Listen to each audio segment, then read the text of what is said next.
Eu ouvia minha irmã gritando e chorando pelo que ele fazia com ela. Depois, ele passou a fazer com nós dois. Mas eu prometi para mim mesmo que eu ia proteger ela do jeito que eu conseguisse, nem que isso me deixasse a 7 palmos embaixo da terra. Meu nome é Joaquim Batista. Sou de Ituverava, interior de São Paulo, onde o tempo parece que anda mais devagar. Mas a dor, essa corre ligeira, viu? Tenho 83 anos bem vividos nas costas. Ou mal vividos, dependendo do que você acredita que seja a vida. Hoje moro sozinho numa chácara que era do meu avô. Só eu, uns pés de couve e uns passarinhos que vêm cantar de teimoso. Passei a vida inteira calado sobre isso que vou contar agora. Não por vergonha, mas por cansaço. Cansaço de ver o mundo fingindo que não vê o que se passa dentro das casas de porta fechada. Mas tem hora que a gente não escolhe mais se quer contar ou não. A história começa a latejar por dentro como dente podre, e aí ou arranca de vez ou apodrece tudo. Essa é a minha história e da minha irmã Luzia. A gente era só 2 moleques magros quando tudo começou. A mãe, coitada, estava ruim das ideias. Pelo menos foi isso que disseram. Mandaram ela para recuperar num lugar que ninguém sabia onde era. O pai? Esse sumiu antes da gente aprender a amarrar o cadarço da botina. Sobrou para quem? Pro tio José, irmão da minha mãe. Um sujeito seco, bigode fino, Bíblia sempre em cima da mesa e olhar que te atravessava sem dizer uma palavra. Ele morava num sítio afastado, com um galinheiro bagunçado e um poço que rangia quando puxava a água. A casa era de madeira escura, barulhenta, com cheiro de fumo e gordura velha. Para nós, era luxo. No primeiro dia, ele disse que criança tinha que obedecer sem perguntar, que lá não era casa de liberdade nem de molecagem, que ele ia nos educar como gente. A gente acreditou. Por que criança acredita até em mula sem cabeça se falarem com cara séria? Na primeira semana, tudo correu reto. Ele fazia a gente rezar o terço todo dia antes do jantar, benzia água, mandava a gente dormir cedo.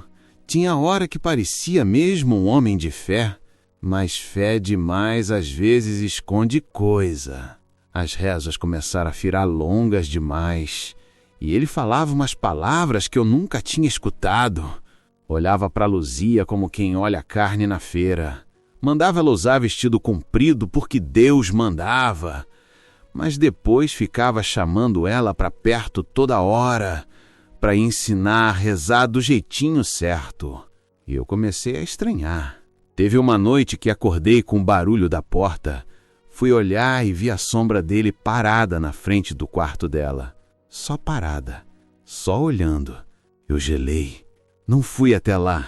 Fiquei parado na beirada da minha cama, segurando o lençol como se fosse proteção. Mas no outro dia, quando vi minha irmã com os olhos fundos e a voz sumida, eu entendi. Não perguntei nada, nem precisava. Só disse baixinho, no terreiro, quando ela foi dar milho para as galinhas: eu te protejo, nem que eu suma para isso. Ela não respondeu, mas parou de andar. Ficou ali, com um punhado de milho na mão, calada. Era o jeito dela dizer que ouviu. Daí em diante, a casa virou guerra silenciosa. Eu dormia do lado da porta do quarto dela. Me fazia de morto quando ele passava. Quando ele tentava se aproximar dela, eu inventava barulho na cozinha. Derrubava coisa, gritava que tinha rato. Às vezes dava certo, outras vezes nem tanto.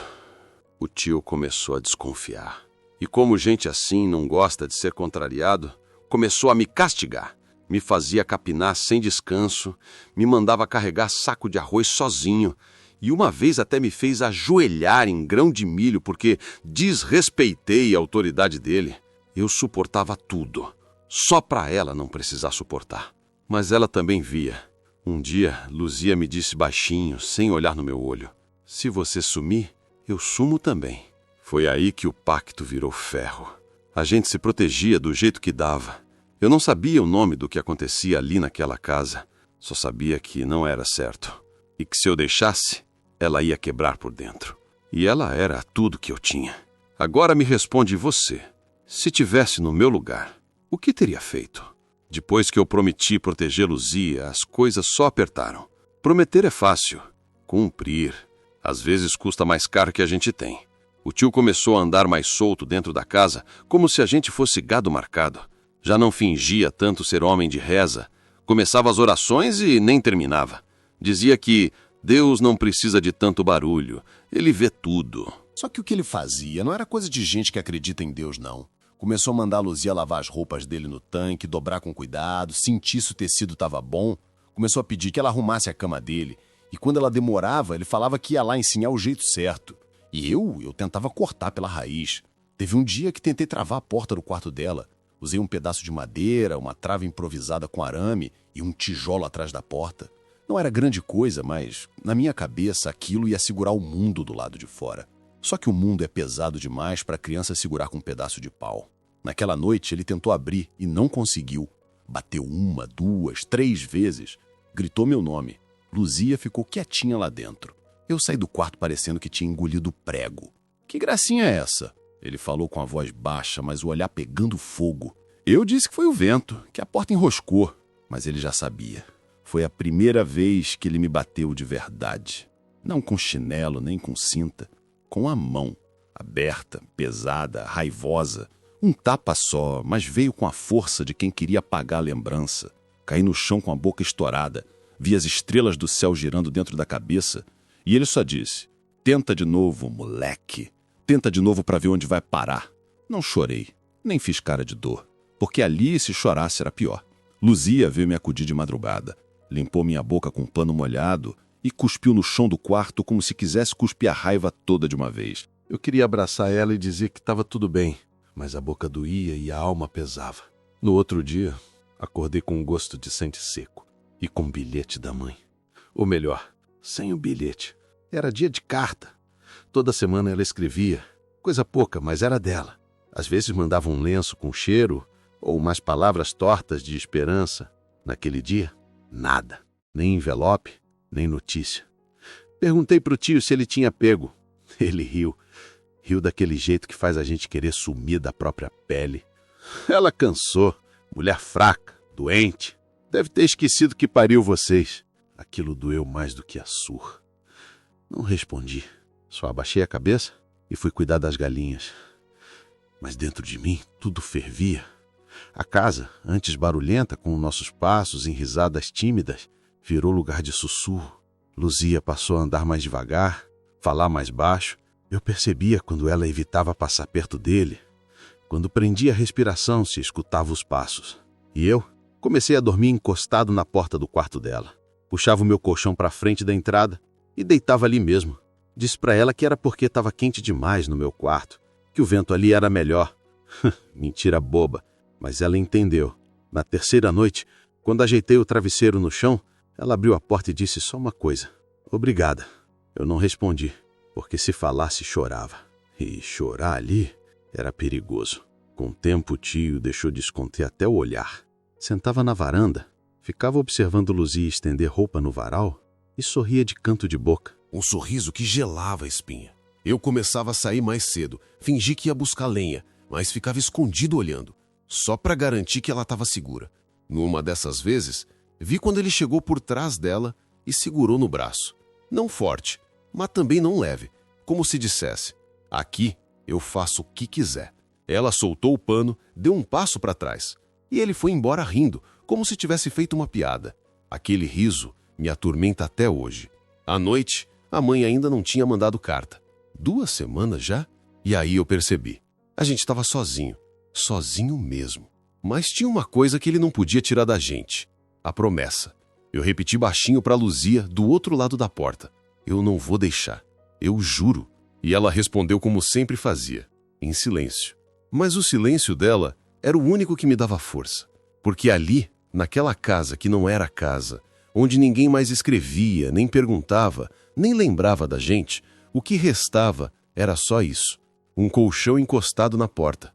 E a certeza de que, se ele quisesse passar, ia ter que passar por mim primeiro. Quando a prima chegou, parecia que tinha vindo direto de dentro de um pesadelo. Desceu da carroceria do caminhão com uma malinha de mão e um par de olhos que não olhavam para nada. Vestido limpo, mas surrado. Cabelo preso com fita azul, bem amarrado, como quem quer esconder o desarranjo de dentro com um laço bonito por fora. Chamava-se Marina. Diziam que era filha de uma tia nossa que morava na capital e que a mãe dela estava em crise com o marido. Aquelas palavras que adulto fala para não dizer o que de verdade está acontecendo. Mandaram a menina para o mato para respirar ar puro, mas bastava olhar um minuto para saber que ela não precisava de ar. Precisava era de colo e silêncio. Meu tio recebeu ela com uma educação fingida que já não enganava mais ninguém aqui dentro. Passou o braço nos ombros dela como quem quer mostrar afeto, mas a menina se encolheu no gesto. Eu vi. Foi sutil. Um tremor leve, um recuo quase imperceptível. Mas vi. E vi também o sorriso torto dele quando ela se afastou. Fiquei com a garganta apertada. Luzia também percebeu. A gente se olhou, mas não disse nada. A gente não dizia mais nada, porque as palavras dentro daquela casa já tinham perdido a utilidade. Nos primeiros dias, Marina quase não falava. Comia pouco, mexia só o necessário e passava a maior parte do tempo sentada na sombra do pomar, com os pés cruzados e o olhar perdido. Tinha um jeito de não ocupar espaço, como se pedisse desculpa por existir. E quando alguém falava com ela, demorava a responder, quase sempre só com um aceno. Mas o que mais doía era ver ela dormindo de olho aberto. Isso eu juro. Uma noite passei pelo quarto em silêncio e vi, os olhos semi-abertos, a respiração curta, as mãos fechadas em punho em cima da barriga. Luzia disse que ela dormia assim toda a noite. Na terceira noite, o tio disse que ia ler uns versículos com ela. Pediu que Marina fosse até a varanda com ele depois da janta. Eu quase pulei da cadeira. Disse que ela estava com dor de cabeça, que podia deixar para outro dia. Ele me fuzilou com um olhar. Agora virou intérprete, Joaquim, falou seco. Quem manda aqui sou eu. Não tive escolha. Fiquei sentado à mesa, a mão tremendo em cima do prato vazio. Escutei os passos dele sumindo na varanda. Depois, só silêncio. Um silêncio que fazia mais barulho que tiro. Luzia foi até o corredor e ficou parada, olhando para a porta aberta, esperando. Quando Marina voltou, parecia menor. Os olhos vermelhos. Ela só se deitou e virou para o canto da parede. Não quis nem coberta. Foi nesse mesmo dia que eu decidi vasculhar o quarto do tio. Não por coragem, por desespero. Esperei ele sair para ver a roça. Entrei no quarto dele e comecei a mexer. O guarda-roupa tinha só calça, camisa, uns papéis embolorados e uma bíblia com folhas soltas. Atrás do baú achei uma caixa de madeira trancada com cadeado. Não consegui abrir, mas só o fato de estar escondida ali já me dava calafrio. Quando ele voltou e me pegou fuçando, o mundo virou. Não perguntou nada, só agarrou meu braço e me arrastou para fora da casa, para o lado do chiqueiro, onde ficava o porão. O porão era um buraco no chão, fechado com tampa pesada de madeira. Usavam antigamente para guardar carne e farinha, antes do sal pegar bicho. Ninguém entrava lá há tempos. Ele tirou o cadeado enferrujado, abriu a porta e apontou para dentro. Já que tá curioso, vai pensar um pouco no escuro. Me empurrou lá dentro e trancou a tampa. O escuro lá era diferente. Não era só falta de luz. Era espesso, pesado, como se tivesse corpo. O cheiro era uma mistura de rato morto com pano molhado e velho. Escutei bicho andando pelos cantos. Tentei não respirar muito fundo. O chão era úmido, grudento, o ar rarefeito. Fiquei ali tempo demais. Perdi noção de hora. Chamei, gritei, nada. Só o som da minha própria voz batendo nas paredes de barro. Teve uma hora que eu ouvi um som abafado. Uma voz fininha. Luzia. Ela tentava abrir a tampa. Disse meu nome várias vezes, baixinho. Disse que ia buscar uma enxada, que ia voltar. Mas não voltou. A noite chegou e o frio também. Cada minuto ali era como se o mundo tivesse me esquecido. Quando finalmente o tio abriu a tampa, jogou um copo d'água no meu rosto e mandou eu sair. Saí de joelho, tremendo, coberto de sujeira. Luzia me esperava sentada no batente da porta. Quando me viu, chorou, mas não fez escândalo. Chorou em silêncio, como quem chora por dentro há muito tempo. Naquela noite, sentei no terreiro, com o corpo ainda doído, e comecei a riscar o chão com um pedaço de carvão. Desenhei linhas, pontos, caminhos. Fiz um plano. A partir daquele dia, tudo o que eu fazia tinha um só objetivo: descobrir como sair dali, mas não sozinho. E se você chegou até aqui, não se esqueça de se inscrever no canal, deixar o seu like e de me dizer de onde é que você está me ouvindo. A semana em que o céu ficou sem cor foi a mesma em que a água da fazenda parou de servir para beber. Tudo começou com um silêncio diferente vindo do poço. Era como se até o vento passasse mais devagar por cima dele. Quem notou primeiro foi a Jandira, a empregada muda que cuidava da casa desde antes da gente andar com firmeza nas pernas. Ela vivia calada, mas tinha um jeito de falar com os olhos que dizia mais do que muita gente com língua solta. Naquela manhã, ela foi buscar água como sempre, mas voltou correndo, pálida, os olhos arregalados. Tentava explicar com as mãos, batia no peito, apontava para o balde, depois para o céu. A gente não entendeu nada, só o tio pareceu entender. Foi até o poço com ela, sem dizer palavra. Voltou suando, a cara fechada como tampa de caixão. Mandou tampar o poço com uma tágua e disse que a partir dali era para buscar água só da cisterna. Quando Luzia perguntou por quê, ele respondeu seco: tem coisa que não é para criança saber, mas criança sente. E o que a gente sentiu naquele dia foi medo. Medo do que estava escondido no fundo daquilo tudo. 2 dias depois, passou um sujeito da cidade vendendo rapadura e fumo. Parou na porteira e chamou pelo tio. Eu, como sempre, finquei perto para ouvir. E ouvi. Ele não falava alto, mas deixou escapar o nome da tia Zilda. Fiquei sabendo da Zilda. Pois é, disseram que ela resolveu partir por vontade própria. Mas que vontade, homem! Aquilo ali foi empurrada, gente mandando calar a boca igual sempre foi. Tia Zilda, irmã do tio, aquela que sumiu de repente, que antes mandava carta toda semana para minha mãe, agora resolveu partir por vontade própria. O jeito que o homem falou, aquilo não era despedida, era aviso. Foi como se um buraco abrisse debaixo do meu pé. E entendi ali que meu tio não era só ruim.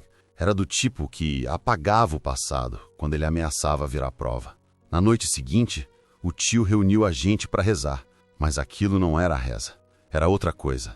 Mandou ajoelhar, luz apagada, Bíblia aberta, mas esquecida no canto.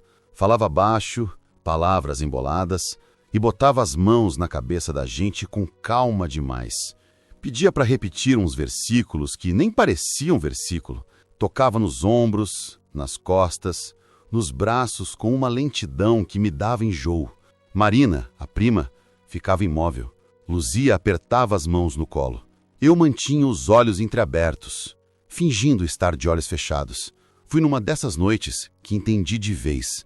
Aquele homem não tinha nada de santo. E aquela casa era um altar pro medo. No outro dia, tomei coragem.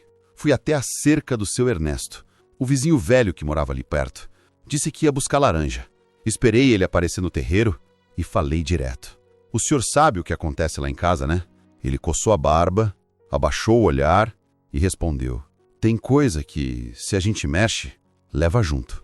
E entrou pra dentro, sem dizer mais nada. Fiquei ali parado, com mais raiva do que tristeza. Porque ele sabia e escolhia não saber. Mas naquela mesma semana, uma coisa aconteceu. A mãe da Marina apareceu. Veio do nada, numa carroça simples, com cara de quem tinha cruzado o mundo só para buscar a filha. Diz que as coisas na família já estavam ajeitadas e que a menina ia voltar com ela. O tio, é claro, tentou enrolar. Diz que ela estava se adaptando, que fazia bem o ar do interior, mas a mulher foi firme. Diz que não ia discutir. Pegou Marina pela mão e mandou ela subir na carroça. Antes de ir embora, Marina olhou para mim e para Luzia. Não falou nada, mas o olhar era de alívio e talvez um pouquinho de gratidão. Foi a única vez que vi ela sorrir. Um sorriso rápido, miúdo, mas que eu nunca esqueci.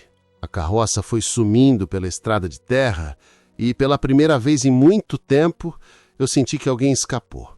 Marina se salvou, mas Luzia ainda estava ali, e o que rondava ela não tinha mais tempo para esperar. Foi num fim de tarde sem vento, quando o céu estava todo manchado de rosa, que eu percebi. Luzia saiu do galinheiro correndo, segurando o vestido com uma das mãos, o rosto em fogo, os olhos arregalados. Fui atrás dela achando que tinha levado picada de bicho, mordida de galo bravo, sei lá. Mas quando entrei no quarto, ela já estava sentada na cama, tremendo, com o vestido embolado no colo e as pernas juntas, apertadas. "O que foi?" perguntei, sem saber o que esperar. Ela não respondeu. Só levantou a mão suja de sangue. Sangue que não era de corte. Sangue que saía de dentro. Eu gelei. O coração parou, depois disparou. Na minha cabeça ela estava doente. Alguma coisa ruim tinha pego nela.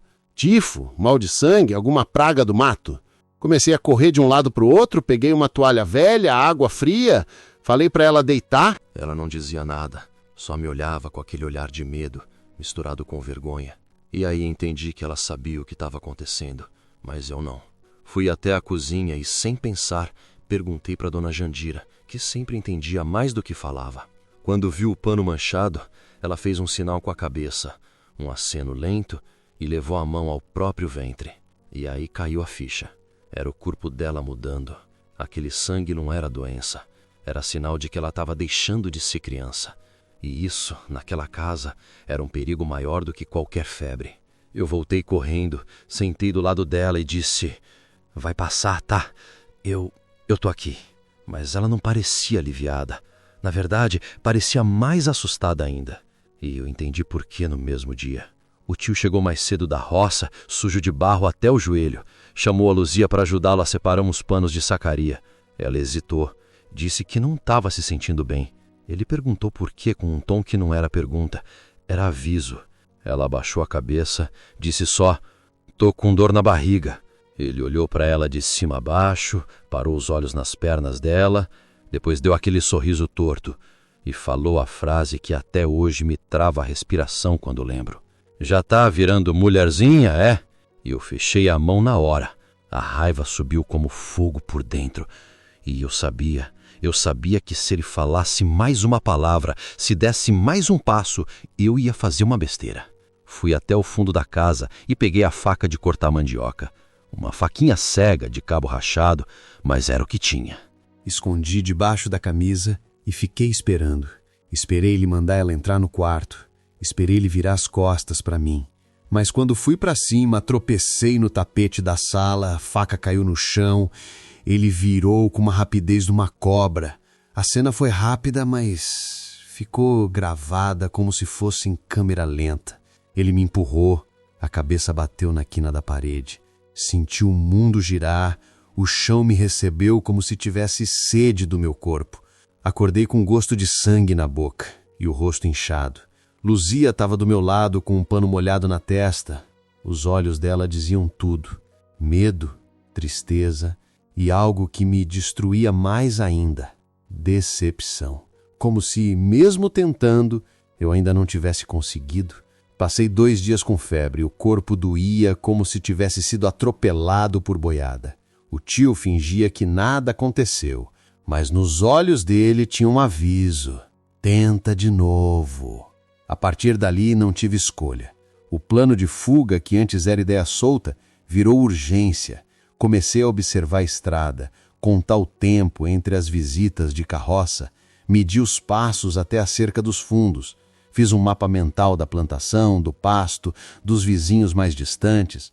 Toda vez que ia buscar lenha, eu testava os atalhos, marcava os troncos com pedra, escondia pão velho debaixo do assoalho, costurei uma trouxinha com 2 roupas, uma para mim e outra para Luzia, e escondi atrás do galinheiro.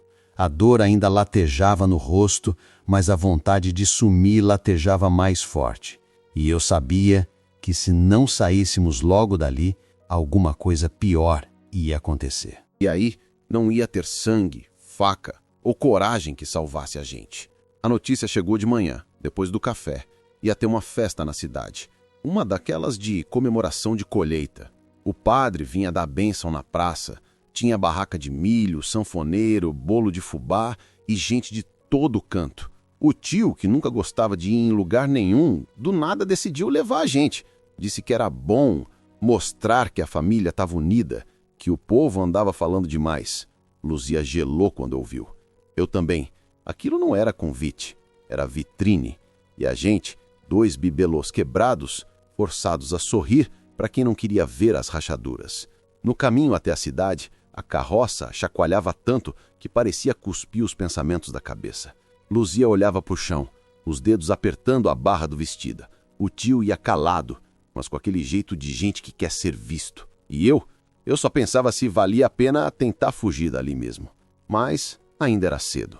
Chegando na cidade, o barulho de sanfona e cheiro de amendoim puxava a gente para uma outra realidade, como se fosse possível esquecer por algumas horas o que nos esperava em casa. Criança corria com bexiga na mão, senhoras vendiam doces, homens falavam alto no boteco da esquina. O tio desceu da carroça e mandou a gente ficar por perto. Disse que ia conversar com o padre e depois com o prefeito. Sim, ele gostava de se exibir quando era conveniente. Aproveitamos para andar um pouco. Luzia parecia assustada com tanta gente junta. Fazia tempo que ela não via o mundo fora do cercado da fazenda. Fomos até uma barraca de bolinho de chuva, e foi ali, no meio do empurra-empurra das pessoas, que um homem me parou. Ô, menino, espera um pouco.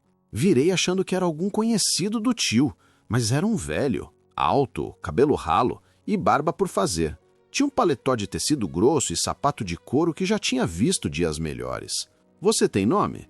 Perguntou. Joaquim, respondi, desconfiado. Joaquim? Batista? Filho da Antônia? Senti como se o mundo girasse por um segundo. Conheci sua mãe. Você parece com ela nos olhos e no jeito de apertar a boca quando tá com raiva. Não respondi. Só encarei. Um nó subiu-me garganta. Ele olhou para os lados, abaixou o tom de voz e disse: ela tá viva e mais perto do que você imagina. O coração bateu tão forte que quase escutei. Meus olhos encheram. Fiquei esperando ele continuar, mas ele olhava ao redor como quem tinha medo de estar sendo visto. Não posso falar muito aqui, mas escuta. Ela não abandonou vocês. Nunca abandonaria. Fizeram ela acreditar que vocês estavam bem, que era melhor assim. Onde ela tá? Perguntei, quase num sussurro. Ele hesitou. Perto, muito mais perto do que vocês acham. Mas é perigoso falar disso aqui. Seu tio tem olhos em todo canto. O senhor pode ajudar a gente? A gente quer sair de lá. Ele assentiu com a cabeça. Posso, mas me encontra daqui 3 dias, lá atrás da Capela Velha, na estrada do Matadouro. Sozinho. Vou te dar as direções certas. Eu queria perguntar mais, saber tudo ali na hora, mas o tio apareceu vindo em nossa direção, arrumando a gola da camisa e sorrindo para os conhecidos. O homem olhou para ele e mudou o semblante. Vai, finge que não me conhece. Te encontro lá. E saiu andando, como se nunca tivesse parado. O resto da festa passou arrastado. Eu já não via mais nada, só ouvia o nome da minha mãe repetindo na cabeça como sino. Ela estava viva e perto, e o tio tinha mentido. Claro que tinha mentido. Na volta para casa, fingi dormir na carroça, mas o coração estava mais aceso que lamparina. 3 dias, atrás da capela. Eu tinha que ir, tinha que saber, tinha que fugir com Luzia, encontrar minha mãe e deixar aquele inferno para trás. Nos dias seguintes, fiquei atento. Preparei a trouxinha de novo, reforcei os nós da trouxa com pano mais grosso, calculei o tempo até a capela. Luzia percebia meu nervosismo, mas não perguntava. Talvez porque já sabia que eu estava tramando mais uma das minhas. Na véspera, o tio recebeu uma visita. 2 homens de terno que vieram a cavalo.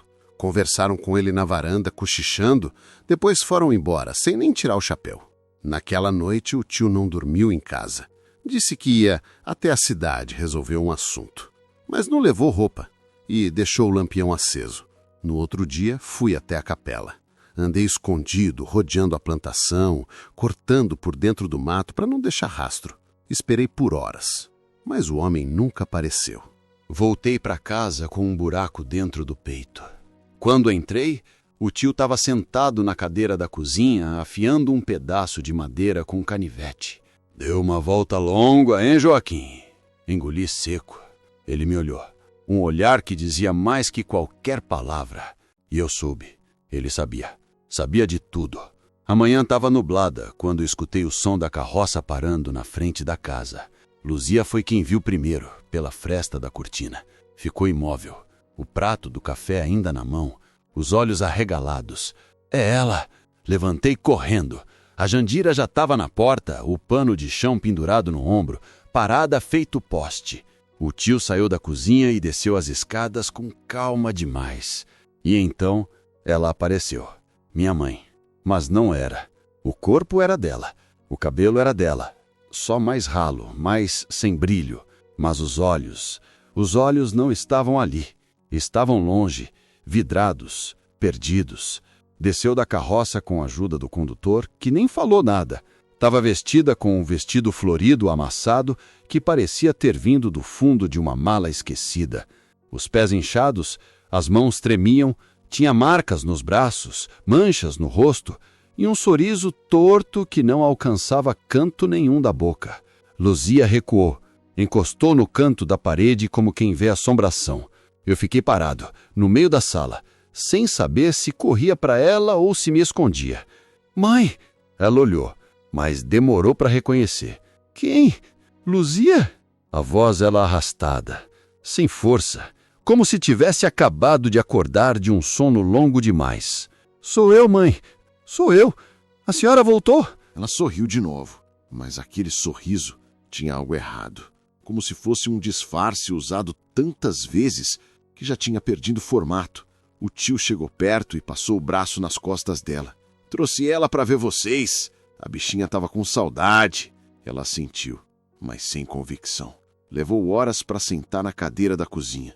E quando sentou, ficava balançando o corpo para frente e para trás. Olhava para as paredes, para o chão, para o teto, como quem não sabia onde estava. Tentei puxar conversa. Perguntei se ela estava bem, onde tinha ido, por que não respondia as cartas. Ela balançou a cabeça devagar. Eu fiquei num lugar gelado, um hospital de castigo. José que me tirou de lá. José. Ela chamava o tio pelo 9 e com gratidão da voz. Ele me salvou, me trouxe de volta. Disse que vocês estavam bem, que era melhor assim. Luzia chorava baixo no canto da sala, abraçada nas próprias pernas. Eu me aproximei da minha mãe, peguei nas mãos dela. Mãe, ele mente. Ele faz coisa ruim com a gente. A senhora precisa levar a gente embora daqui. A gente precisa ir embora. Ela me olhou, um olhar vazio, como se não entendesse o que eu disse, ou como se entendesse, mas não conseguisse reagir. Ele me deu casa, me deu remédio. Mãe, ele machuca a gente. A senhora precisa acordar. Ela tirou a mão da minha, passou a mão no rosto, como quem tentasse espantar mosquito. Olhou para o teto, ficou calada. Depois levantou como quem estava no lugar errado. Foi embora no mesmo dia. Sem mala, sem pressa, sem beijo. Nem olhou para trás. A carroça se afastou com ela, balançando na ponta do assento. O tio voltou para casa, assoviando. Luzia passou 3 dias muda. Não comeu, não quis banho. Ficava deitada, encolhida, com os olhos grudados na parede. Não chorava, nem falava.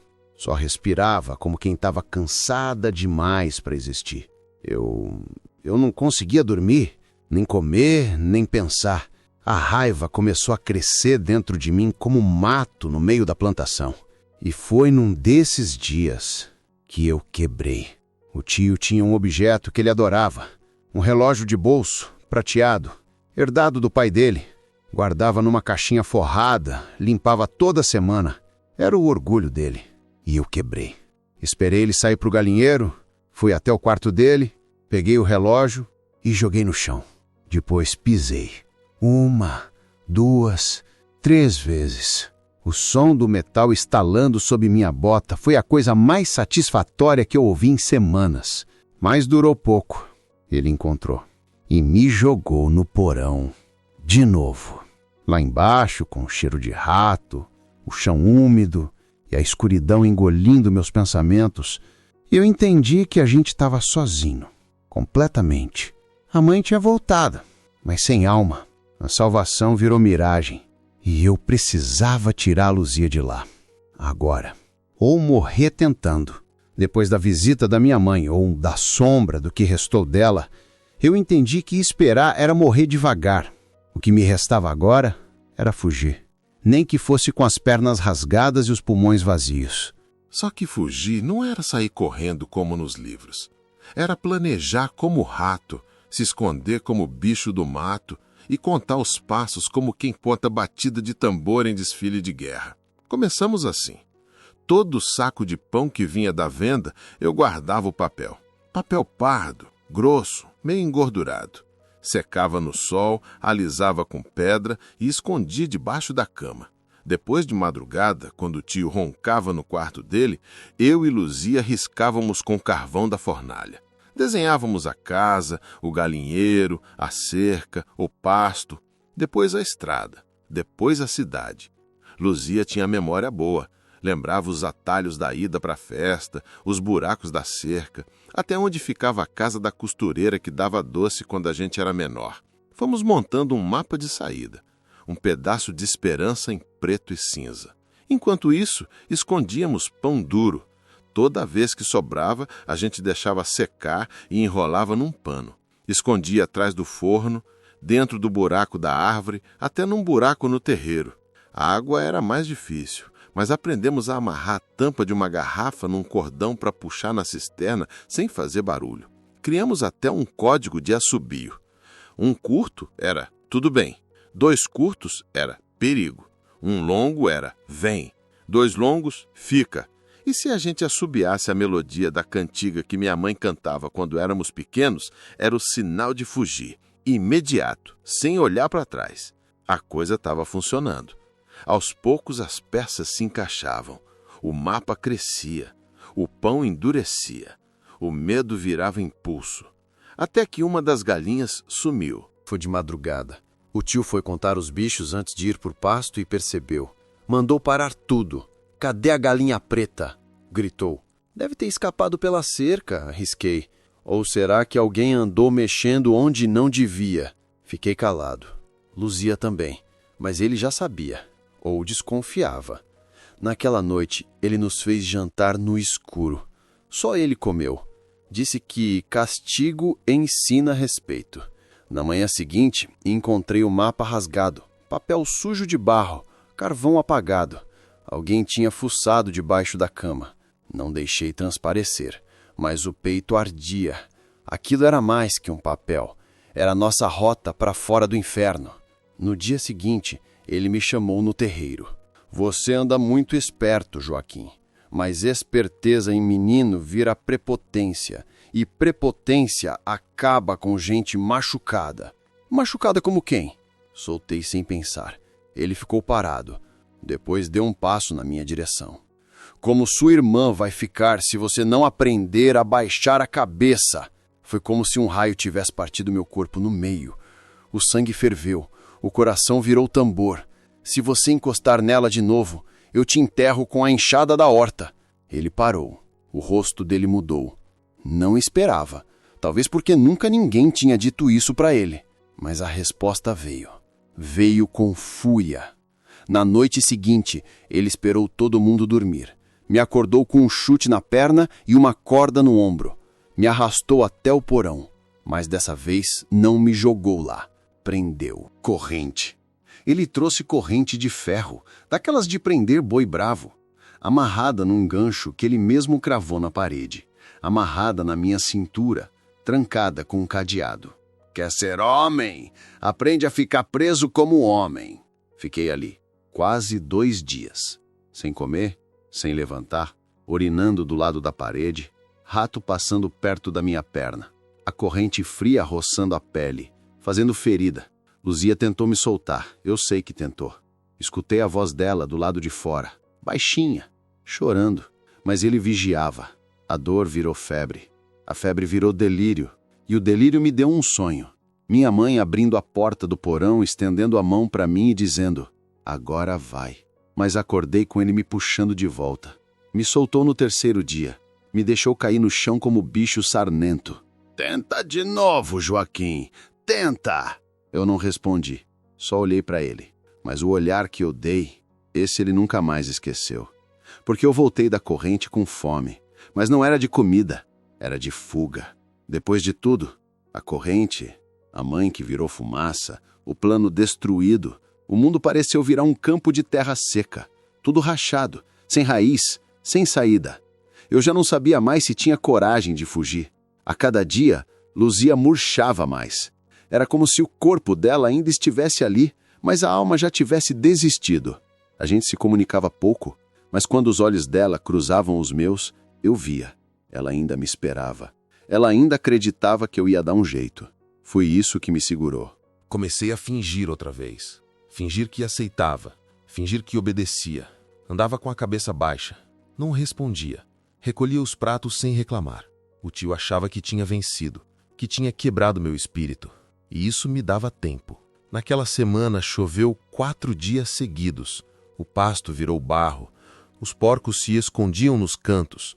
E o galinheiro desabou numa das pontas. Eu aproveitei a confusão.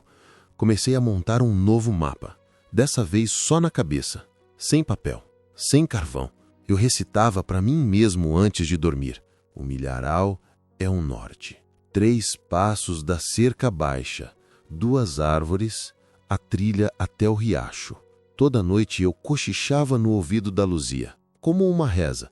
Se acontecer algo, me espera no milharal.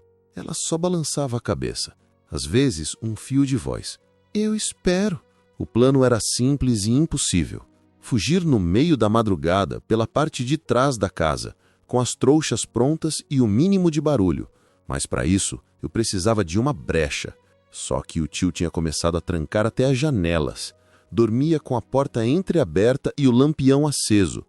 E toda noite fazia ronda na casa como um cão de guarda do próprio cativeiro. Até que, numa madrugada molhada, com o céu grosso de nuvem e os trovões costurando o escuro, ela apareceu. Jandira, a muda. Eu estava deitado na esteira do porão, ainda com a corrente presa ao tornozelo. Ele voltou a me prender 2 noites antes, depois de me pegar sussurrando com Luzia. Disse que era para garantir que o espírito do moleque não voasse. Ouvi o barulho da tranca se abrindo devagar. A porta rangeu como sempre, mas mais leve. A luz da lamparina tremia, e a primeira coisa que vi foram os pés descalços dela descendo os degraus, um de cada vez, como quem pisa em caco de vidro. Na mão, uma caneca, água. Fiquei parado, desconfiado, até com medo. Achei que podia ser armadilha, mas quando ela ajoelhou do meu lado e estendeu a caneca, vi que tinha lágrima nos olhos dela. Tomei a água devagar, e então ela tirou do bolso da saia uma chave pequena, antiga, meio enferrujada. Encostou no cadeado. Girou. O clique da tranca se abrindo foi mais alto que o trovão lá fora. Ela soltou a corrente. Me olhou nos olhos. Tocou no meu braço, coisa que nunca tinha feito. Por quê? Perguntei, a voz falhando. Por que agora? Ela levou a mão ao próprio rosto, simulou um tapa, depois apontou para mim. Fez sinal de corte na boca e colocou a mão no peito. Fiquei olhando. Porque você também já apanhou demais? Arrisquei. Ela assentiu, mas não com cabeça, com o corpo inteiro. Pegou do bolso um papel dobrado muitas vezes, enfiou na minha mão apertado. Era um bilhete. Maria Antonieta, Rua do Arame, 14. Quem é? Sussurrei. Ela não respondeu. Só fez um gesto de costura com os dedos, como se estivesse costurando algo invisível. Costureira? Ela assentiu, mas tinha algo mais no gesto, como se não fosse só isso. Ela segurou minha mão por alguns segundos, depois saiu, sem olhar para trás. Eu fiquei ali, com a corrente aberta, o bilhete na mão e um redemoinho no peito. Voltei para o quarto devagar. Luzia estava acordada. Tremeu quando me viu, mas quando eu mostrei o papel, os olhos dela se acenderam. Um brilho fraco, mas que eu não via fazia tempo. Vamos sair daqui. Hoje, falei. Ela apertou minha mão. Juntos, recomeçamos o preparo. O pouco pão que sobrou foi amassado e guardado. Um pouco de água, embrulho de pano, o sapato velho de sola furada, um vestido dela amarrado na cintura. Eu peguei o último pedaço de carvão do fogão e escrevi atrás de um retalho de saco de arroz. Me espera no milharal. Deixei debaixo do colchão dela. Se algo desse errado, era ali que a gente ia se encontrar. Eu não dormi. Só fiquei ouvindo os passos do tio, que pareciam menos ritmados, Talvez estivesse ficando cansado, talvez estivesse confiando demais. Quando o último trovão apagou o céu, eu soube. A hora estava chegando. E a gente ia correr com o que tivesse no corpo, nem que fosse só coragem. A noite despencou como se derrubassem um pedaço de noite antiga sobre a gente. Chuva forte, trovões grudados nas nuvens, ventania que parecia querer arrancar a alma da gente de dentro. Mas a tempestade era nossa aliada. Abafava o silêncio, escondia nossos passos, lavava o rastro. Acordei Luzia silenciosamente, encostando o dedo no lábio. Ela levantou, vestiu o vestido molhado e amarrotado, apanhou a trouxa pequena. Era só 2 panos, um pedaço de pão seco, água e o que coubesse na mão, e se pôs a andar. A respiração dela estava rápida, mas os olhos firmes, cheios de determinação. Passamos pela cozinha sem fazer barulho. As botas escorregaram na lama da varanda. Cada passo parecia nos puxar para trás, mas a gente não parava. A cerca dos fundos, quebra já armada semanas atrás, foi fácil de abrir. A saída parecia bagunçada, mas aquela era a beleza dela. Uma porta torta para gente que só queria fugir. Dentro do milharal, as folhas se tornaram asas que cortavam o peito da gente. Cada passo adiante ecoava gosto de sal na boca. A tempestade cantava um fado pesado, mas a gente cantava o próprio. Ela tropeçou. Seus pés finos escorregaram em uma raiz molhada. Caiu com o corpo tenso, sentindo a dor antes mesmo de gritar. Levantei correndo, mas vi o tornozelo torto. A terra grudou na pele dela. O vestido emaranhou nas pernas. "Segura firme, irmã", disse com a voz embargada, conforme a dor de saber que ela estava sentindo tudo me atingia mais que a tempestade. Peguei ela nos braços. Leve como se a alma já não estivesse inteira. A dor entrava no meu corpo como espinho. Caminhei entre as espigas, escorregando, tropeçando, mantendo ela colada no meu peito, encarando o chão lamacento e pensando que eu era mais forte que tudo, ou que queria ser. A estrada de terra somava buracos. O barro sugava o chão com vontade de nos afundar. Cada passo parecia uma tentativa de arrastar a gente de volta. A relva alta da margem rodopiava ao vento. E ainda assim, caminhava. "Vai ser logo", murmurava eu. Depois de 1 hora, logo depois do nascer da lua, vi o esboço do celeiro abandonado. Uma estrutura encurvada, coberta de musgo, fechada com porta rangendo. Parecia que dormia há séculos. A salvação parecia dormir ali dentro. Entrei com ela nos braços. O interior exalava mofo, palha seca e abandono. Mas era seco, era abrigo. Deitei ela devagar sobre um monte de feno. Coloquei o casaco dela para cobrir o rosto e me sentei ao lado, tremendo e aliviado. O corpo doía. O tornozelo dela inchava, mas a alma gritava. A gente tinha saído. A gente existia agora fora da prisão de madeira e medo. Foi então que percebi. O bilhete tinha sumido. Procurei pelos bolsos da trouxa, pela lama, dentro do casaco e até no pescoço dela, mas não achei. Um pedaço de esperança escorregou, desapareceu na estrada molhada.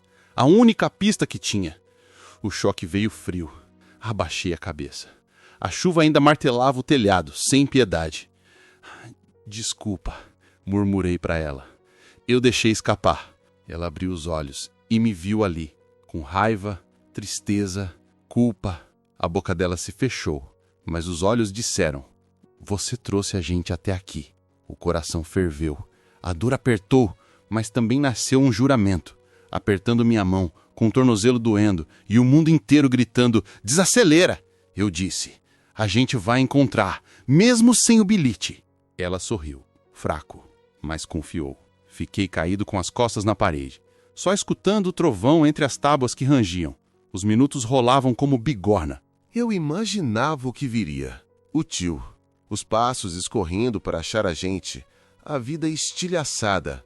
Então, ouvi algo. Passos. No meio da tempestade. A voz dela foi um fio. "Joaquim, alguém lá fora." Peguei algo para me defender. Um pedaço de madeira quebrado. Fui até a porta, tremente. "Joaquim?" A voz vinha da chuva, firme, feminina e próxima. Abri a porta sem pensar. A água passou, Relâmpago iluminou o rosto. Ela segurava uma lanterna escondida com um pano. Era uma mulher ainda jovem, rosto marcado pela dor e determinação.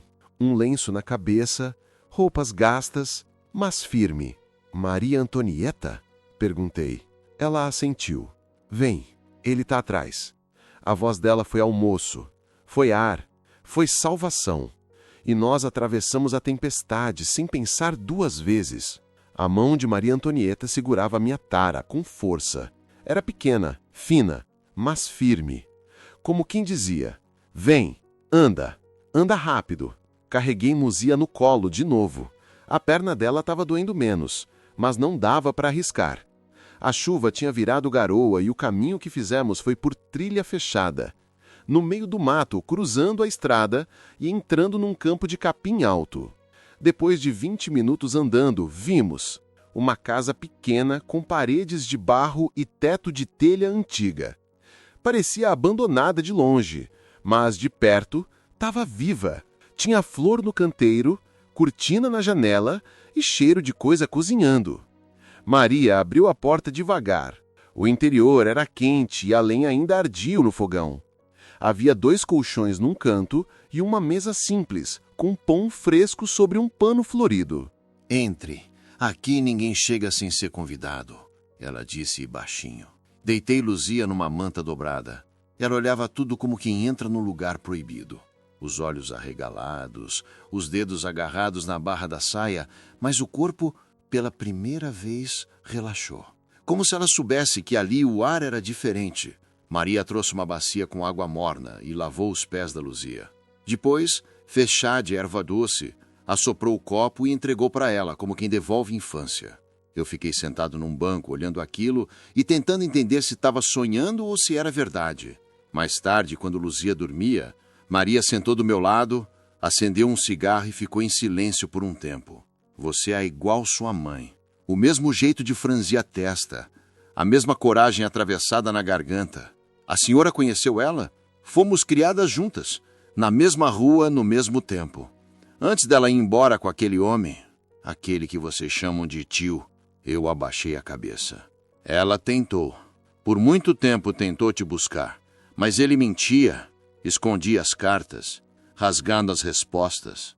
Ela mandou dinheiro para pagar a condução, para vocês irem para a cidade. Nunca chegou. Eu só soube da verdade quando já era tarde. E por que a senhora... Por que ajudou a gente? Ela tragou fundo o cigarro. Depois, apagou na borda da xícara. Porque eu também fui de lá. Daquele mesmo inferno. Com aquele mesmo homem. Só que antes, quando eu era mais nova, e ninguém me protegeu. O silêncio que caiu depois disso não foi vazio. Foi cheio de peso. De coisa engasgada. Maria se levantou e pegou uma caixa de madeira. Dentro havia recortes de jornal, cartas antigas, fitas, lenços bordados. Mostrou uma fotografia. Minha mãe, sorrindo ao lado dela, com trancinhas e vestido de festa. Ela era minha irmã de alma. Mas o medo separa até sangue. Eu olhei para Luzia dormindo no colchão.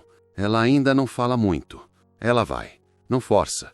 Aqui é lugar de respirar, não de lembrar. Naquela noite dormi num canto, com um cobertor fino, mas o sono foi pesado. Pela primeira vez, desde que eu tinha lembrança, dormi sem acordar com barulho de passo, com uma saneta girando, com um suspiro no escuro. A casa de Maria tinha cheiro de verdade. Era pequena, mas tinha espaço para a gente viver. No outro dia, ela levou a gente para o quintal. Mostrou onde ficava o galinheiro, a horta, a cisterna. Disse que ali era tudo dela. E nosso se a gente quisesse. Mas e se ele procurar a gente? Ele não tem como saber.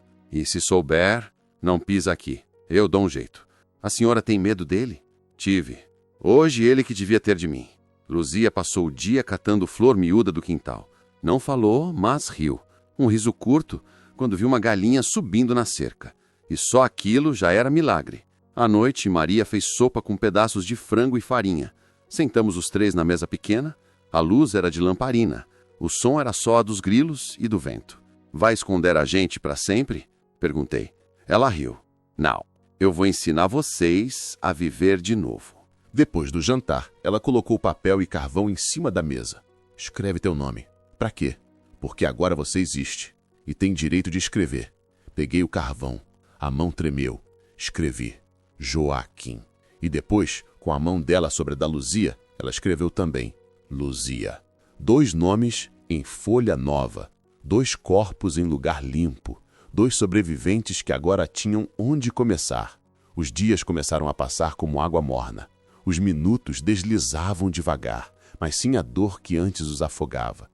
Cada manhã era como voltar a respirar, mas devagarinho, como se tivesse esquecido como faz. A rotina na casa da Maria Antonieta foi se encaixando de um jeito que parecia inesperado, como o sol atravessando fresta estreita. Havia o cheiro de lenha queimada, pão tostado, terra lavada e vozes suaves. A da Maria que ensinava a ler, costurar, acender a lareira.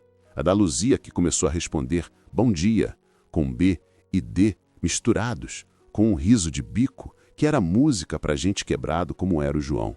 Ela tecia flores de pano, umas miúdas, outras quase grandes, com ponta de linha colorida e perfume vindo de jasmim seco que a Maria guardava. Entre uma flor e outra, a Luzia decorava cada ponto com o nome da mãe escrito em pedaços de pano. Para a mamãe um dia, dizia. Eu arrumava a horta, virava os canteiros, regava com balde, via a raiz do coentro crescer. Aprendi que plantar tem ritmo, que paciência cresce junto com a semente. A Maria ficava atrás, medalhão de prata no pescoço, ensinando a cuidar das folhas, a separar os que já podiam colher. Num sábado ensolarado, a cidade chamou. As galinhas tinham botado mais ovos que o esperado. Fui vender com uns potes de doce feito por ela. O dono da venda, o senhor Álvaro, me pagou e sorriu. Esse menino vai longe, disse. Eu senti a mão dele, enrugada, na minha cabeça e meus olhos escorreram. Nunca tive quem dissesse que eu podia ser. E ali, sem dizer, ele disse. Quando voltei, encontrei a Maria no quintal, puxando a Luzia no colo. Fizeram um balanço com corda. A menina ria, deu gargalhada alta, com os cabelos voando, riso de criança. Eu chorei, de alegria, de alívio, de entender que a gente não estava só se salvando, a gente estava renascendo. À noite, jantamos na mesa de pau, sopa de vegetais e pão caseiro. A lamparina lançava lustre melusida nos olhos da gente. Luzia gruda no meu braço e pergunta, com voz ainda curta, a senhora vai esconder a gente para sempre? Maria sorriu e o riso dela foi longe. Não, eu vou ensinar vocês a viver de novo. E ali, a gente entendeu. Viver era lembrar que se podia sorrir, que se podia ter sonho, que panos costurados viravam flores de verdade. Ela trouxe papel, folhas limpas e carvão. Escreve seu nome. Para quê? Para lembrar que você existe, que o mundo já esqueceu, mas a gente não. Peguei o carvão e escrevi no papel, João, o verdadeiro nome que sempre foi meu e que meio sumiu para sobreviver. Maria escreveu Luzia, com a mão dela ainda sobre a minha. Foi a primeira vez que escrevi com certeza que era real. Aqueles nomes não foram palavras, foram promessa. Passaram-se semanas. As flores de pano viraram bilhetes para mim e para Luzia. Cozinhava, ajudava, guardava. Cada gesto era reconstrução. Mas o passado chegou de novo, como sombra no fim do corredor. Um dia, a Maria recebeu uma carta. Chegou dobrada na mão de um mensageiro. A letra na frente era ilegível, apressada. Ela leu, engoliu seco, fechou os olhos e falou baixinho. É da sua mãe. O peito estremeceu. A voz dela estava trêmula, como quando se segura soluço. Ela tá viva? Perguntei, com a mente estilhaçada entre esperança e dor. Sim, depois de tudo, ela acordou. Lembrou quem era. Diz que precisa encontrar vocês. E me pediu para dizer que vai vir. O coração pareceu parar.